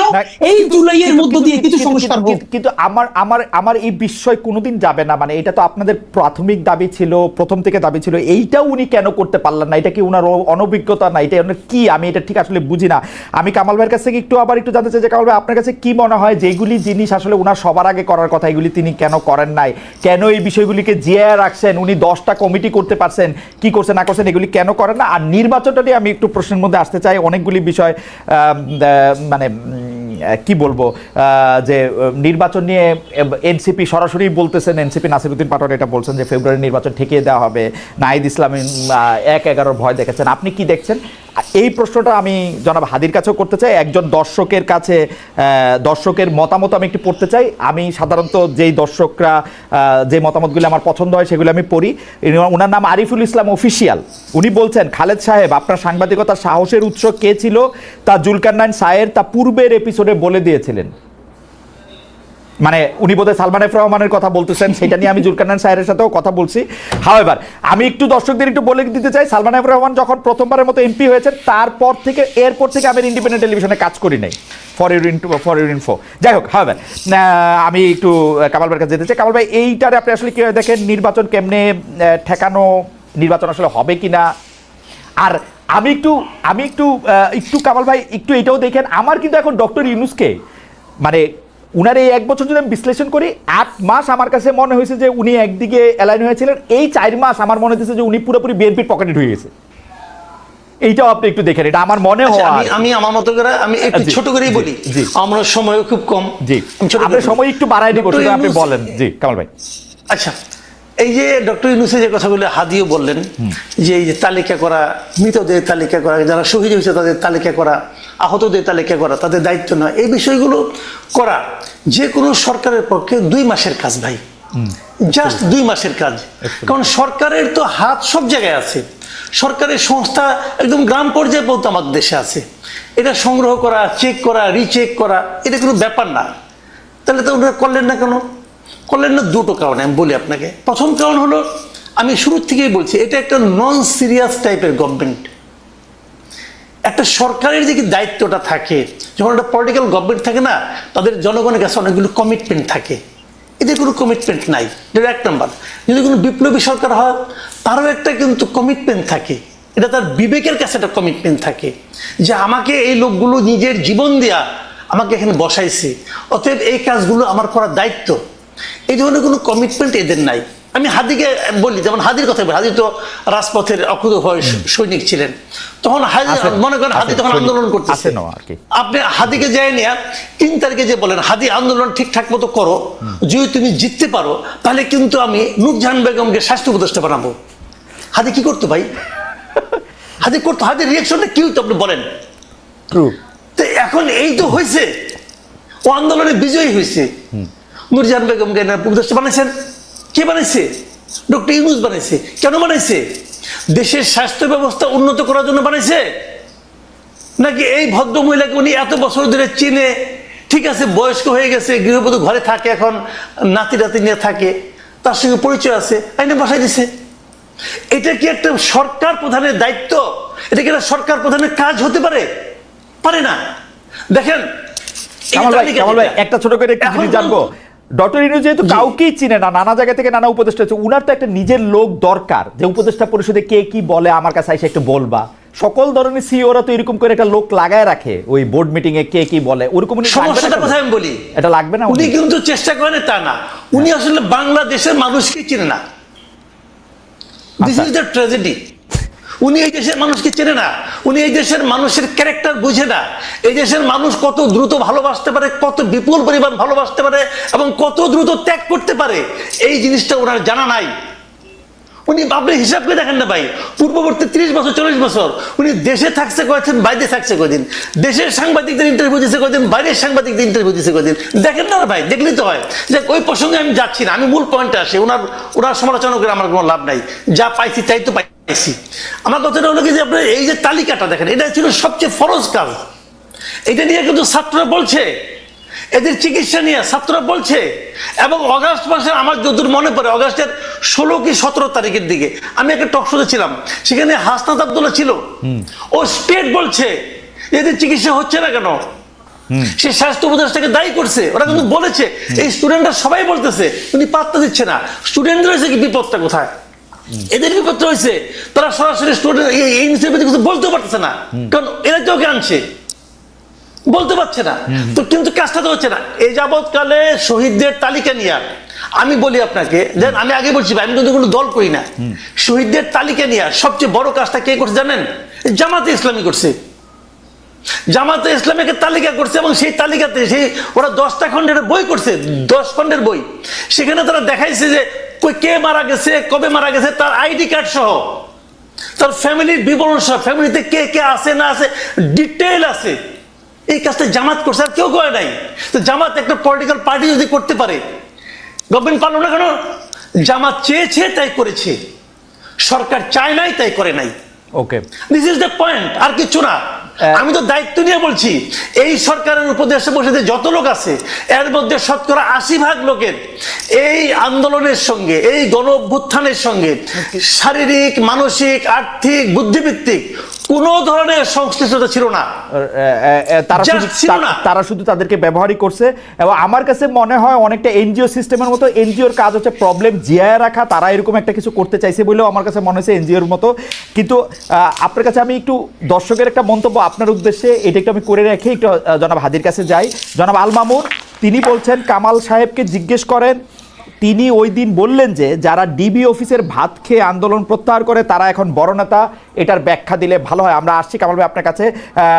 আমি একটু জনাব হাদি আপনার কাছে একটু প্রশ্ন করে, যে আপনি প্রায় দাবি করছেন যে গণহত্যার বিচারের আগে কোনো নির্বাচন না, বিচার দ্রুত করার দাবিও তুলছেন, কিন্তু বিচারের ক্ষেত্রে তো টেকনিক্যালি সরকারের হাত থাকার কথা না। মানে আমরা তো ওই রকম ভাবে শেখ হাসিনা সরকারের মতো ট্রাইব্যুনালের নিয়ন্ত্রণ করবো, ওরকম বিচার আমরা চাই না। বিচার প্রক্রিয়াকে আইন কানুন মেনে এগোতে হবে। তো সেই ক্ষেত্রে আপনারা বিচারের কতটুকু অগ্রগতি চান, বা সরকার বিচারটাকে কিভাবে তাড়াতাড়ি করবে সেটা যদি আপনি বলেন, বা নির্বাচন কমিশন কিভাবে করবে? ওকে খালিদ ভাই, এখানে আমরা যেটা খুবই স্পেসিফিকলি বলেছি, যেহেতু এখন দেশ ভোটের ট্রেনে উঠে গেছে, এখানে আমরা খুবই ফাইনালি একদম বলেছি যে বিচার তো একটা লম্বা প্রক্রিয়া।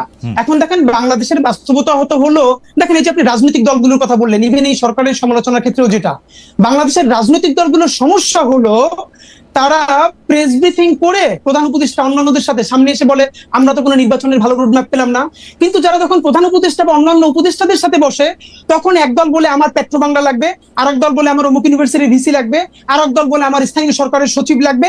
এই ভাগবটোয়ারা পরে যখন তার মন মতো হয় না, তখন বাইরে গিয়ে প্রেসার দেয়। মুশকিল হলো তারা এই সরকারকে সামনে রাখা তারা সবাই নিজের মতো আখের গুছাই নিতেছে, কিন্তু ফেল করলে সরকার, লাভ হইলো বিএনপির, লাভ হইলো জামাতের, লাভ হইলো এনসিপির, কিন্তু ফেল করলে কে সরকার করবে। নাম্বার 2, গত 4 বছরে খালেদ ভাই আপনি একটা খুবই জিনিস ভালো করে নোটিস করছেন, যে গত 4 মাস ধরে আপনি দেখবেন যে ইউনূস সাহেবের সেই স্পিরিট, সেই ভোকাল নাই। উনি মনে হচ্ছে যেন কোন একটা আপোষের মধ্য দিয়ে যাচ্ছেন, রাইট? এটা তো সত্য কথা। ওনাকে আমরা বলেছি যে দেখেন আপনার আলোচনায় বোঝা যায় আপনি, হ্যাঁ লন্ডন বৈঠকের পরে বোঝা যাচ্ছে যে আপনি আর্টিফিশিয়াল কথা বলেন, আপনি আনস্ক্রিপ্টেড বলতেন, আপনি স্ক্রিপ্ট দেখে বলেন। এর একটা বড় কারণ ঝামেলাটা হলো এই সরকার মনে করেছিল ইউনূস সাহেব যে এনসিপির যে ভাইয়েরা আছে তারাই হলো তার ভ্যানগার্ড, একমাত্র ছাত্র জনতা, তার চারপাশে একটা লেয়ার তৈরি করা হয়েছে। একমাত্র অল্প কিছু লোকজন ছাড়া আমি আপনাকে ইভেন বলতে পারবো পিলখানা কমিশনের মতো গুরুত্বপূর্ণ কমিশন, গুম কমিশনের মতো গুরুত্ব কমিশনের সদস্যরা 1.5 মাস ধইরা প্রধান উপদেষ্টার সাক্ষাৎকার পান না। আপনি ভাবেন, এর মানে এমন একটা লেয়ার, মানে এবং আরো বলি আর্মি সেক্রেটারি ওনার সাথে যিনি আছেন সম্ভবত যে সচিব, তার ক্লিয়ারেন্স ছাড়া তার কাছে কেউ যেতে পারে না। তো এই যে ক্লিয়ারেন্স ছাড়া এটা হওয়ারই কথা, মানে সরকার প্রধানের হওয়ারই কথা। কিন্তু ভাই আপনি দেখেন গুম কমিশনের মতো একটা সিরিয়াস কমিশন, পিলখানা কমিশনের মতো একটা সিরিয়াস কমিশনের মেম্বার যদি তার সাথে 10 মিনিট কথা বলতে না পারেন, তারা তো কাজ শেষ করে যাবেন। এর মানে হলো তার চারপাশে এরকম একটা বলয় তৈরি করা হয়েছে। এই বলয়টা আমরা বলেছি বারবার ভাঙেন। এই বলয়টা না ভাঙলে আপনি যেটা মাসুদ ভাই বলছেন যে উনি বাংলাদেশের মানুষকে চিনেন না, দেখেন উনি বাংলাদেশের মানুষকে চিনছিলেন বিধায় গ্রামীণ ব্যাংকে সফল করতে পারছেন, কিন্তু এই যে ওনাকে ব্র্যাকেট বন্দি করতেছে কারা? রাজনৈতিক দলগুলো। কিরকম? এই রাজনৈতিক দলগুলো সমস্ত সুবিধা এই সরকারের কাছ থেকে নিবে, কিন্তু এই সরকারের কোনো দায় নিবে না। তারা সবাই মিলা সাদা পাথরের পাথরগুলো খাইয়ে ফেলবে। সেখানে বিএনপি, জামাত ইসলামী সবাই ঐক্যবদ্ধ, কিন্তু দোষ হবে কার? এই সরকার পারে নাই। কিন্তু দেখেন যখন বন পরিবেশ উপদেষ্টারে যারা ঘেরাও দিছে, সেখানে বিএনপি আছে, সেখানে জামাত ইসলাম আছে, সবাই মিলা আমরা একসাথে। আজকে একটা মজার ব্যাপার বলি ভাই, এই যে পত্রিকা নিউজ করছে যে রাজনৈতিক ঐক্যমত্যে সাদা পাথর লুটপাটের ক্ষেত্রে বাংলাদেশের সব রাজনৈতিক দল বিরাট এনসিপি ছিল হাদি, এনসিপি তো নতুন দল, এনসিপি তো করে নাই এখন, জামাত বিএনপি জাতীয় পার্টি মিলে, জামাত বিএনপি জাতীয় পার্টি করছে, তারা মিলে এই লুটপাটটা করতে চাইতেছে। এখন আমাদের যেটা মুশকিল, আমরা ভাই নির্বাচনের আগে কি চাইতেছি? আমরা বলছি এই নির্বাচন ফেব্রুয়ারিতেও লাগে না, এই নির্বাচন চাইলে ডিসেম্বরে করা সম্ভব। দুইটা কাজ করেন প্লিজ। এক নম্বরে হলো এই বিচার তো লম্বা সময় ধরে চলবে, কিন্তু অ্যাটলিস্ট যারা একদম নির্দেশদাতা, আপনি তাদের কিছু বিচারের অন্তত আমাদেরকে দেখাই যান যে স্বচ্ছ একটা বিচারিক প্রক্রিয়ার মধ্য দিয়ে। কিরকম ধরেন আমি সর্বশেষ দেখছি যে সর্বশেষ প্রধানমন্ত্রী সহ আরো কয়েকজনের বিরুদ্ধে বিচার প্রক্রিয়া সাক্ষ্য গ্রহণ শুরু হয়েছে। এটাকে আর কিভাবে এক্সপেডিট করা যায় আপনার কাছে কি মনে হয়? খালেদ ভাই এইটা দেখেন, এই যে ট্রাইব্যুনাল 2 এইটা গঠন হয়েছে কিছুদিন আগে, অথচ আমরা এই সরকার গঠন হওয়ার সাথে সাথে বলছি ট্রাইব্যুনাল 2 কেন? হাদি, আপনি একজন শিক্ষক মানুষ, আপনি এটা বলেন মামলাটা তো রেডি হইতে সময় লাগে। এইটা একটা এত বড় মামলা, আপনি যদি যেন তেন প্রকারে রেডি করেন, পরের সরকার আসলে বা অন্য কেউ আসলে, অন্য কারো বাজে ইন্টেনশন থাকলে এটা তো টিকবে না। মামলাটা তো রেডি করতে হবে। খালেদ ভাই আপনি একটু আন্তর্জাতিক অপরাধ ট্রাইব্যুনালে যারা কাজ করতেছে তাদেরকে একটু কাইন্ডলি ডাইকে কথা বলেন যে এই মামলা যেন খুবই ভালো ডকুমেন্টেড করে দ্রুত করা যায়। এই জন্য তাদের এক্সট্রা কি ইনিশিয়েটিভ ছিল আমি আপনারে বলি, দায়িত্ব নিয়ে আপনি ফ্যাক্ট চেক করেন। এই যে আইসিটি করা হয়েছে, তাদের সাথে পুলিশ দেওয়া হয়েছে না, সব থেকে দুর্বলতম পুলিশ, যার কান্দা থেকে বন্দুক খুলে বলে আমাদেরকে বলতেছে সেখানকার সদস্যরা। এমনও হয়েছে যে অপরাধী ধরতে গেছে, পুলিশ দৌড়িয়ে পারে না, তো এই যে আন্তর্জাতিক অপরাধ ট্রাইব্যুনালের যে টিম, তারা দৌড়ে আসামি ধরতেছে। কিরে ভাই, ওকে, মানে অপরাধ ট্রাইব্যুনালের যে আসামি ধরা বন্দুক খুলে পড়ে সেই রকম দিয়ে আপনি রাখছেন। আবার আসবো আপনার কাছে, আপনার বক্তব্য পরিষ্কার। আমি একটু কামাল ভাইয়ের কাছে ফিরি। কামাল ভাই, আপনার বিরুদ্ধে বা আপনার কাছে জানতে চাওয়া হয়েছিল যে জনাব আল মামুন প্রশ্নটি করেছিলেন, আপনি যদি এই ব্যাপারটা একটু অ্যাড্রেস করতেন, যে আপনি কয়েকদিন আগে বলেছিলেন জুলাই যোদ্ধাদের না মানে এই আন্দোলনকারীদের সম্পর্কে যে ডিবি অফিসে ভাত খেয়ে যারা আন্দোলন প্রত্যাহার করেছিল তারা নেতা বনে গেছেন, এইরকম একটা কথা বলেছিলেন। আর আর আর কামাল ভাই, আমি আরেকটু বলি, আমাদের দর্শকদের মধ্যে একটা বড় অংশ বলতেছেন যে এখন পর্যন্ত বোঝা গেছে কেন আমি ডক্টর মোহাম্মদ ইউনূসের সাথে কথা বলি, কারণ ডক্টর মোহাম্মদ ইউনূস আমাকে দাওয়াত দেন নাই। এই কথা ঠিক না। ডক্টর মোহাম্মদ ইউনূসের কাছ থেকে আমার কোনো দাওয়াত খাওয়ার শখ নাই। ডক্টর মোহাম্মদ ইউনূস তো আমাকে মানে উনার দাওয়াত আমি ভাই বড়লোক্য দাওয়াত, বড় দাওয়াতের দরকার নেই। আমি বলছি উনি আমাকে সাক্ষাৎকারটার জন্য আমি অনেক চেষ্টা করছিলাম, উনি আমাকে বাদে সবাইকে সাক্ষাৎকার দিয়ে বেড়াইতেছে এই প্রধান উপদেষ্টা হওয়ার পরে। দাওয়াতের আমার দরকার নাই ভাই, দাওয়াত শব্দটা আমি ভুল কইছি। ডক্টর মোহাম্মদ ইউনূস ওই হাদিরে, কামাল ভাইরে এদেরকে দাওয়াত দেন, আরো লোকদের দাওয়াত দেন, আমারে দাওয়াত না দিলেও চলবে। আম গুড। কামাল ভাই, আপনি যদি একটু বলতেন যে এই আপনি বলছেন যে যারা ডিবি অফিসে খাওয়া দাওয়া করে নেতা বনে গেছে, এইটার ব্যাখ্যা চাইছে আপনার কাছে। কামাল ভাইকে আমরা শুনতে পাচ্ছি না কোনো কারণে। কামাল ভাই কি মানে কামাল ভাই বলছেন কিন্তু শুনতে পাচ্ছি না। জি কামাল ভাই, আপনি কি শুনতে পাচ্ছেন? এবার পাচ্ছি কামাল ভাই, এবার পাচ্ছি। আচ্ছা, আমি আপনাকে বলি, ওটা একটা প্রসঙ্গক্রমে এসেছিল। প্রসঙ্গটা আমি বলি, একটা মানে হঠাৎ করে বলে না অনেক কিছু বোঝা যায় না। আমার প্রসঙ্গটা ছিল এখানে যে একটা প্রশ্ন উঠেছিল আমার কাছে, যে আমি কিন্তু একদম শুরু থেকেই বলে আসছিলাম যে এই সরকারে দুজন ছাত্র উপদেষ্টা নেওয়াটা ছিল এই সরকারের জন্য একটা বড় ব্লান্ডার। এই কথাটা আমি বলেছিলাম। কেন বলেছিলাম সেটা ব্যাখ্যা করতে যাই বলেছিলাম যে এই ছাত্রদের কিন্তু যাদেরকে নিয়েছিলেন তাদের প্রজ্ঞা, তাদের মেধা, তাদের যোগ্যতা নিয়ে কিন্তু আমি কোনো প্রশ্ন করি নাই এই কারণে তাদের তো আমি টেস্ট করি নাই। কীভাবে আমি বলবো এটা, কাজে ওইটা আমি বলি নাই। আমি বলেছিলাম ওদেরকে নেওয়ার মাধ্যমে পুরো দেশের যে ঐক্যবদ্ধ ছাত্র যারা ছিল, ছাত্র শক্তি যেটা যুব শক্তি, সেই শক্তিটাকে ভেঙে দেওয়া হয়েছিল। অনেকের মধ্যে প্রশ্ন জেগেছিল যে উনি যদি হয় তাহলে আমি নই কেন, আমি উনার চেয়ে কিসে কম, অথবা উনি কোন বিবেচনায়। এই প্রশ্নটা অনেক ইয়াংদের মধ্যে আমি শুনেছি। কেন শুনেছি সেটাও আমি বলি। কিভাবে শুনেছিল? এভাবে যে আমি ওই দিনই ওই 8 তারিখে একটা টেলিভিশনে ছিলাম, যখন ওই ঘোষণা করা হচ্ছিল নামগুলো, তখন ওইটাকে মূল্যায়ন করার জন্য বলা হয়েছিল। তখন আমার সঙ্গে ওখানে ইন্ডিপেন্ডেন্ট ইউনিভার্সিটি, সম্ভবত একটা প্রাইভেট ইউনিভার্সিটি, একজন স্টুডেন্ট ছিল, সমন্বয়ক ছিল। ওই ভদ্রলোকের তখন মাথার মধ্যে কাটা ছিল, এখানে একটা প্লাস্টার লাগানো ছিল মাথার মধ্যে। সে আমার সঙ্গে ছিল এবং সেখানে তার সঙ্গে আলাপ করতে করতে দেখলাম সে খুবই আনহ্যাপি। সে বলতেছে যে ঢাকা ইউনিভার্সিটি থেকে দুজনকে নেওয়া হলো উপদেষ্টা হিসাবে, তা আমরা আমাদের এই ত্যাগের কি মূল্যায়ন হলো? দেখেন, ওরা কিন্তু তাৎক্ষণিক মূল্যায়ন খুঁজতেছে। এটা তো মূল্যায়ন খোঁজার ব্যাপার ছিল না। ব্যাপারটা ছিল স্টুডেন্টরা থাকবে প্রেশার গ্রুপ হিসাবে। যদি এমন হতো যে একটা স্টুডেন্টদের সম্পর্কগুলি সমন্বয়কে নিয়ে একটা প্রেশার গ্রুপ করতো, তারা সরকারের সঙ্গে প্রতি 15 দিন পর বসতো, বসে বলতো জনগণ এটা চায়, আপনি এটা করতে পারছেন না, তারা প্রেশার দিত, সেটা হতে গভর্নমেন্টের জন্য ভালো। আমি তখন বলেছিলাম যে এই যে দুজনকে নেওয়া হয়েছে কোন বিবেচনায়, এরা তো মানে এক নম্বর কথা, তারা ঢাকা ইউনিভার্সিটির যে ইউনিভার্সিটির একজনও নিহত হয় না, যদি আমি ওইভাবে ধরি। প্রাইভেট ইউনিভার্সিটিগুলো তারা তো অনেক ভূমিকা রেখেছে।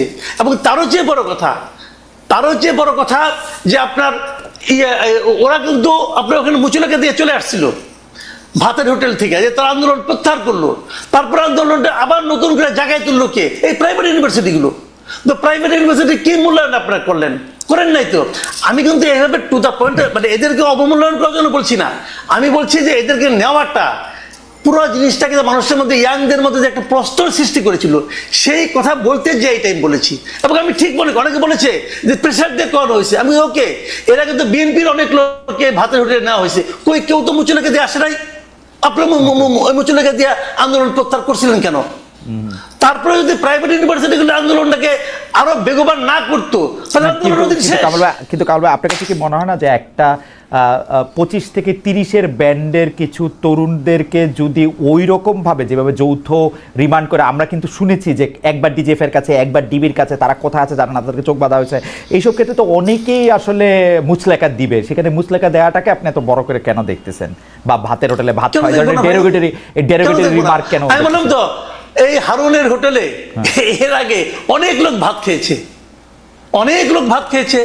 এখন ওনারা যদি বয়সজনিত কারণে অন্যদের মতো শক্ত দৃঢ় না হতে পারেন, তাহলে ওনারা এখন এই বয়সজনিত না, আমরা থাকা কিন্তু সত্ত্বেও কেন এখন কামাল ভাই এই- কামাল ভাই এই 111 এর উপদেশ কথা 111 এর সময়ের কথা আপনার নিশ্চয়ই মনে থাকবে। সেই সময় 111 না কি 11 এটা 111 আমি হারুনের হোটেলের কথা বলছি। যে না 111 এর সময় আপনি নিশ্চয়ই মনে থাকবে যে আপনি আগের কথা যে- বলতেন যে 111 অনেকে অনেক মানে- কিছু বলছে, মানে ওগুলো আমাদের সব মনে আছে। জি, ওবায়দুল কাদের কি জি, বলছে, জি, জি, আব্দুল জলিল জি, কি জি, বলছে, জি, ওগুলো সবই আমরা দেখছি। জি। সাইফুর রহমান কি বলেছেন জি, সবই জি, আমরা দেখছি, জি। ওগুলো ভিডিও আমরা দেখেছি। জি। বাট সেটা তো অন্য হিসাব, কিন্তু এখানে তো এবং ওখানে কেউ কিন্তু মুচলেখা